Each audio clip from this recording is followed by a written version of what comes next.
In this video, I want to show you how to value properties. So if you're following the blueprint, you've probably already started looking at properties and you started, finding properties, and you said to yourself, how do I value these properties? So if you remember in the deal analyzer, if you've already watched that video and gotten to that part of it, the deal analyzer, you're going to need to put in an after repair value, otherwise known as an ARV.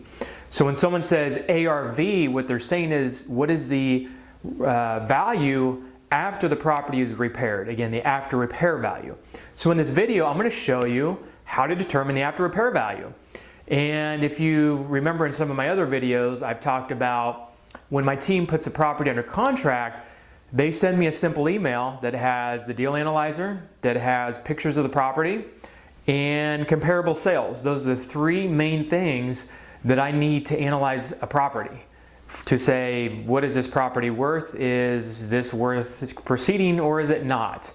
And so we're going to talk about the comparable sales today and how you can use those to determine your after repair value. All right, so let's jump right into it. Okay, so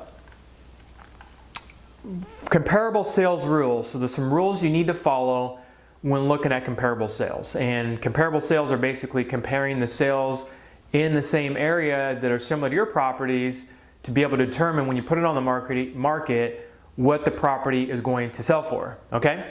So people will send me properties and say, you know what, there's a house down the street that sold for 150 grand. This property, you fix it up, you do it nice, it's gonna sell for 150 grand.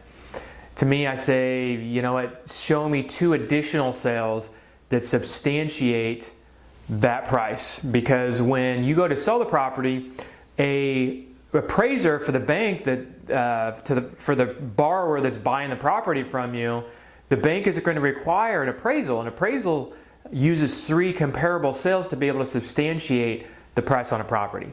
So minimum, I like to have at least three comparable sales to be able to substantiate the value. I like to go no longer than 6 months back. There's quite a few times where we have to go 12 months back. And in my main market, which is Wichita, Kansas, that's fine.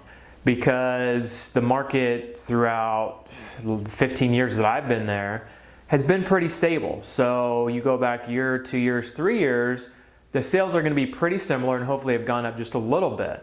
So in the bigger markets and the ones that are a little bit less stable, you may want to only go 6 months back because a year could have told a completely different picture. A year ago they could have been selling for 150 grand and now they're selling for maybe 170 grand. In fact, I've got a property in Tampa, Florida. Within about 4 months, the comparable sales went from like 420 to 430 up to 470,000.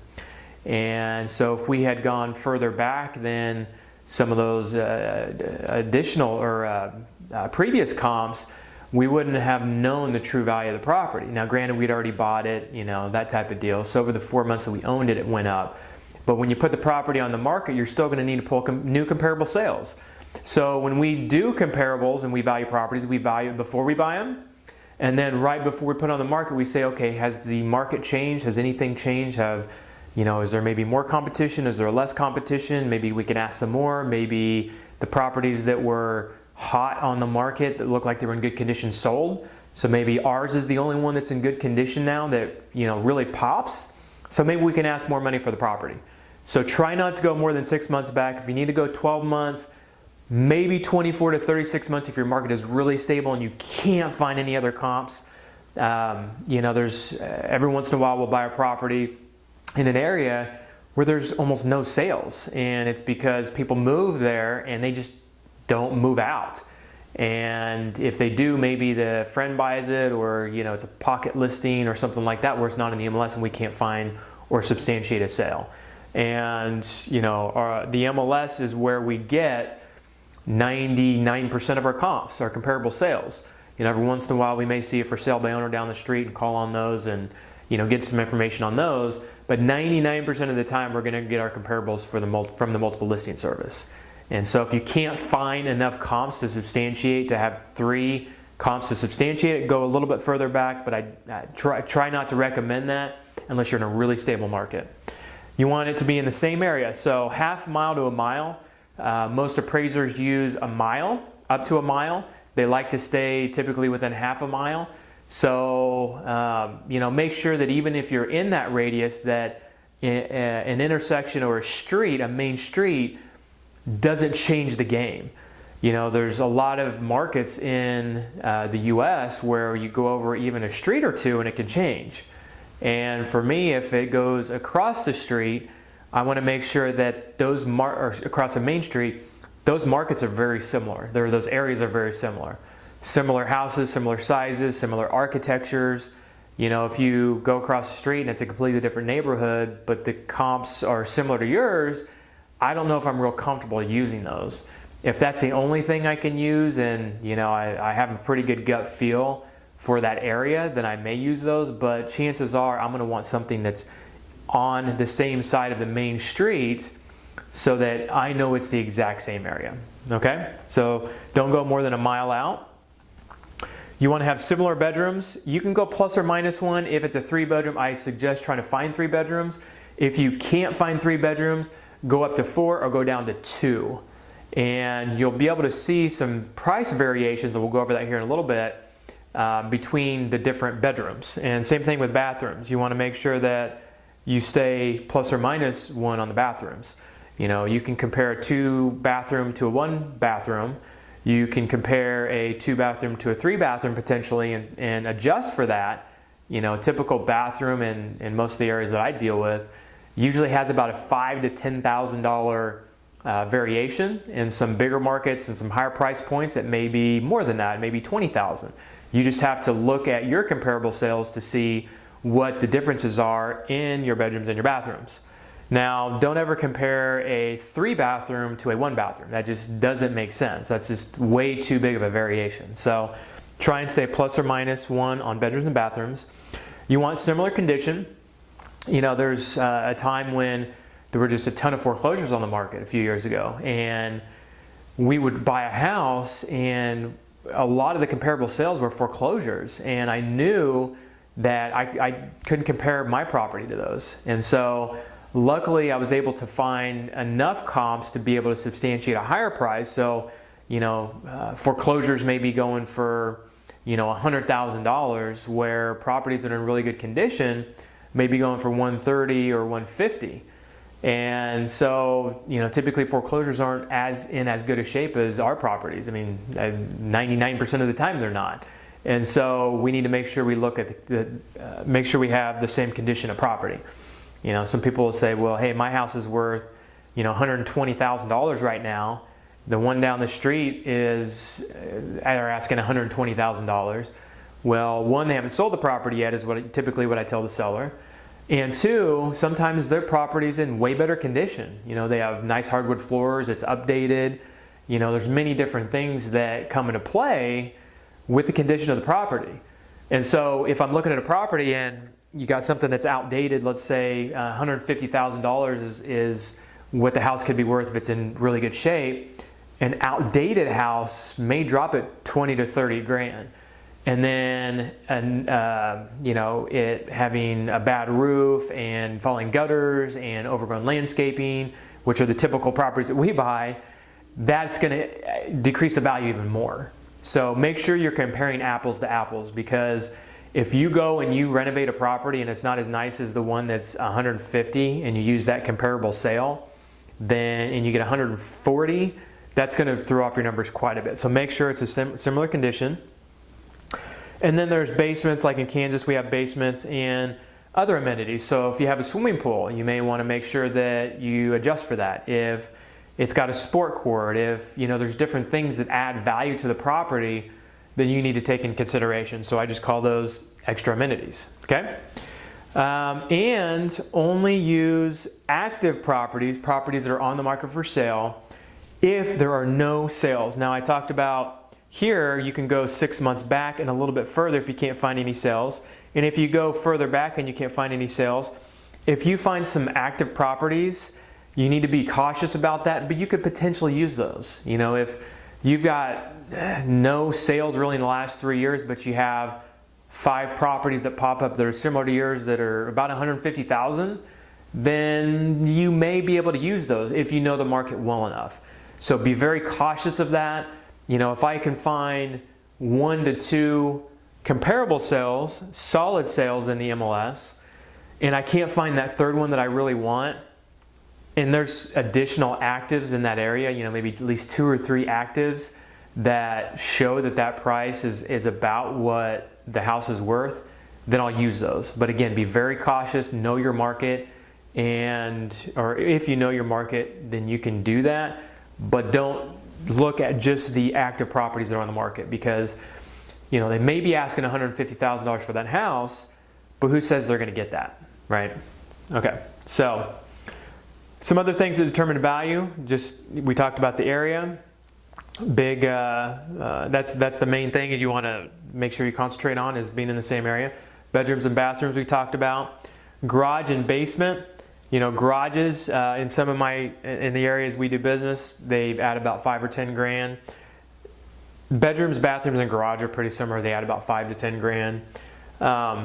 In some of my areas, you know, that's something you want to look up in your area. Basements, you know, you may not have basements in your area, but basements do add value. You know, if you've got a 1,200 square foot house and then you have a 1,200 square foot house with 800 square feet of basement, you know, let's say it's in $150,000 price range, sometimes that can add, you know, a good $30,000 worth of value. You know, in some of the higher price points and some other markets, it may add a lot more value. Now, if you have a basement that has 800 square feet and it brings the total square feet to 2,000, that's not as valuable as if you have 2,000 square feet on the main floor. Okay, so square footage on the main floor is higher value than in the basement. I can't give you an exact number on that, but I would say it's about 50%. So 50% of the 800 square feet in the basement is going to be what it's worth compared to 800 extra square feet up top, if that makes sense. Okay. Square footage total. So if you have a 1,200 square foot house and a 1,500 square foot house, you can kind of look at the price per square foot in that area and what things are selling for in good condition to determine what that extra 300 to 500 square feet will be. If you have that additional square footage, or if you have less square footage, you need to deduct that square footage. So just because a house is 3 bedroom, 2 bath, 2-car garage exactly like yours, if it's got different square footage, you're going to need to adjust for that. Okay. Pools, some areas pools can add $10,000 to $20,000 in value. In Florida, where it's really hot, it can add $20,000, $30,000, $40,000 worth of value. And there's other amenities that go with that, like a nice deck, gazebo, you know, things like that. They're gonna add to that as well. So when you're looking at comparable sales, you can tell in the MLS sheet what amenities it has, and on top of that, you can look at the pictures to determine what amenities that you can visually see and the condition of the property. Right? You probably may have asked yourself by now, how do I know the condition of the property? You're going to be able to tell by the pictures. Does it have granite? Does it have, you know, yellow tile? Does it have green shag carpet? You know, there's some different things that can make a property outdated that you're going to see in the pictures. Okay. Condition of the property we already talked about. Even the siding. You know, if you have a completely brick house compared to a non-brick house, you know, if it's a $150,000 house, that could add $10,000 to $20,000 in value. Because brick is low maintenance, it's better insulated, and it just looks better. So if you're comparing a house with siding and a house with brick, you need to make sure you adjust for that. Okay, I learned that very early on. I said, why does it matter that much? That, you know, I was seeing $10,000 to $20,000 differences in prices. It's because people like it. It's low maintenance. It's more solid of a house, especially in Kansas where, you know, you have tornadoes. A brick house is going to stand up better than a house with just regular siding, right? So you got to take that into consideration. The architecture, quick story about that. I flipped a house in a place called College Hill. It's an older neighborhood, and mine just had regular siding. It was a bungalow, which is very attractive, and I had estimated we were going to sell for about $160, and I think we ended up selling for like $150. And it was an odd deal. I'm not sure why it didn't sell for $160. I thought we could ask more. But long story short, next door became friends with the gal next door, and she said, I'm gonna flip my house, or I'm gonna renovate my house. I see what you guys are doing. That's inspired me to do something to my house. She goes, I'm gonna ask $220,000 for my house. Square footage was a little bit more, but the big difference is that it was a 2-story Tudor, brick Tudor. So it was a different architecture. It had brick on it, and it just had more character. So mine sold for $150. Hers had, I don't know, I think it was 1,500 square feet compared to like 1,800 to 2,000 square feet. And she got her $220,000 price. I was really surprised. But she did it really nice, and that architecture just sold in that area. So when you're looking at architecture, make sure you're comparing apples and apples. And when you're looking at your comparable sales, try and get the same architecture if you can, okay? So let's look at a sample here. So let's say you come across 3 sales. One of them is a 3-bedroom, 1-bath, 2-car garage, 1,500 square feet that sold for $145,000. Your second sale is the exact same, but it's got 1 more bathroom. So 1 more bathroom in this case added $5,000 worth of value. In sale 3, you step it up even a notch more, and you have another bedroom that added $10,000 worth of value. So if you were to look at your house, which is a 4-bedroom, 1-bath, 2-car garage, what is that house worth, right? So what you're going to do is you're going to look at that and say, okay, a bedroom adds about 10,000 square feet. Bathroom adds about 5,000 square feet. So if you take this sale of $160 and you take out a bedroom, which adds about 10,000 square feet, or excuse me, a bathroom takes out 5,000 square feet, you could probably substantiate it's worth $155 or so. I would value this about $150. Not just because you're using the median sale, but you want to be a little bit safer because you jumped up $160 on this house. That's not to say if you drop down to a bathroom that you're going to be able to add more value. So I would, again, just be cautious and say, 412 is probably similar to 32. That extra bedroom is worth a little bit more than a bathroom in this case, but I would still use that 150 as a value. Now, we come across this scenario quite a bit where we have sales that are pretty similar and that we have to variate from our bedrooms and bathrooms. They're not the exact same. One caveat that I will say is that if you look at these properties and they're in pretty good shape, they're updated, and you come in and you just blow it out of the water. We've done that many times. In fact, we do it probably half the houses we do, is we give our safe number 150. We'll do our hardwood floors, we'll do our granite, we'll do a step or two above a lot of these comparable sales, and we'll walk in and say, you know what, even though it's got 1 less bathroom, I bet we could still get 160. And sometimes we even bump it up and say, you know what, let's push it to 165, especially with a hot market and an area that sells very well. And we get it a lot of the time. In fact, we just did one last week. We were estimating the property to be worth 110.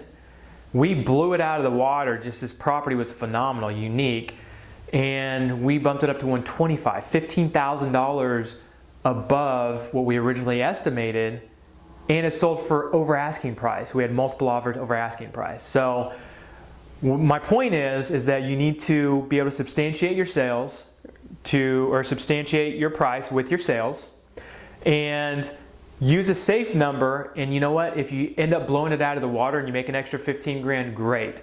But don't look at these properties and say, you know what? These properties are in really good shape, but I can do better. Now, if these are all outdated, that's different. But if these are all in pretty good shape and updated, I would still be cautious and use a safe number, knowing that you could potentially get more. So if you're good with that safe number of, let's say 150 in this case, knowing that you could get 160, 165, to me that's a deal all day long. Okay? So let's summarize here. So in order to get comps, you either need to be a realtor or find a realtor that's going to provide comparable sales to you. We have a section on finding a realtor and how to work with realtors and what to look for in a realtor. So make sure you watch that video. But to get comps, you have to be a licensed agent or know a licensed agent that can get you those comparable sales. Early on, I got my license to be able to have access to the MLS. It's very valuable. So if you have the time, energy, and money to go get your license, please go do that. It does add value. You need to get at least 3 solid sales to be able to substantiate your price. Don't use more than 6 months. Go back 6 months unless you absolutely have to. Use comparable sales half a mile to a mile from your property to make sure that you're not going too far out. Don't cross major intersections or major streets unless you know those properties are exactly, or those areas are pretty much exactly the same. You need to adjust for the features, amenities, and condition, and you're going to be able to see that hopefully when you pull comparable sales. You'll see properties with pools, without pools, with 2-car garages, without any garage. You'll be able to see the variation hopefully if you find enough sales. I always try and drive by properties or get into other properties if I can.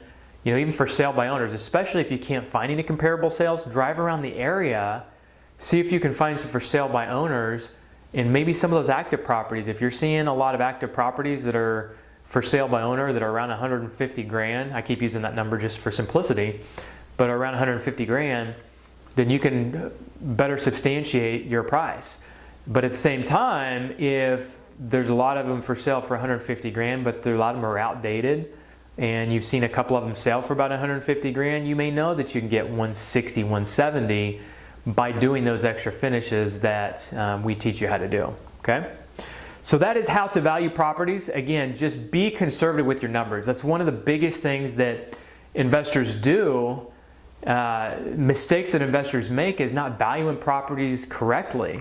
And if you follow those guidelines and you follow the things that I discussed, that's going to help you more accurately determine what you're going to make on the properties. Because there's nothing worse than getting into a property and then doing all that work and putting it on the market and realizing, oh man, I overestimated what I could sell that property for. So I hope this helped you. Again, just be cautious with your numbers. You really want to be solid on these. Take your time valuing properties, and don't just say to yourself, you know what, even though there's no properties that are valued at 160, I can get that. Make sure you substantiate with the sales that you find. So go out there, guys, be great, and make it happen.